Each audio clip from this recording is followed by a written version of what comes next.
Hi, my name is Evan Archella, and I'd like to show you a few tips for getting organized with Outlook Live, part of Microsoft Live at EDU. Let's look at rules. Here is my Outlook Live inbox. In a previous screencast, I kicked off a classroom discussion around the subject of Antigone. As my class responds to that discussion, I'm going to have a lot of emails coming into my inbox around that subject. To help me better manage my inbox and keep track of these items as they come in, I want to create a rule. The first thing I'm going to do is right-click my inbox and create a new folder. I'm going to name that folder Antigone. Now, here is a message for extra credit around that Antigone discussion. If I right-click it, you'll see that I can create a rule from this message. Let's click Create Rule. Now, all a rule is essentially an automated process that either moves a message to another location, maybe flags it with a certain task flag or category. There's a number of different things you can do to apply these types of rules or processes.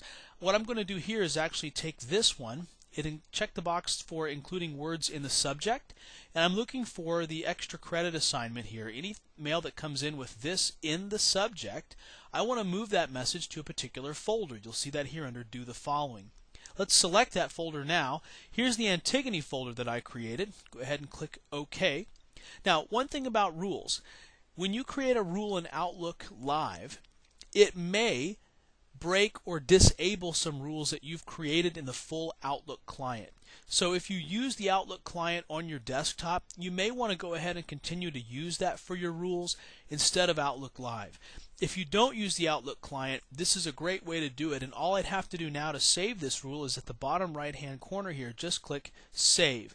Now you'll notice it's going to prompt me here about the issues that may occur when using Outlook Live versus the Outlook client, but just so you're aware of it when you actually go ahead and accept this rule. Now, it will not run rules on existing items in your inbox. So what I need to do is go ahead and just take this message, drag it over into the Antigone folder, and now all new mails that come in with that subject line will be automatically routed over to that new folder.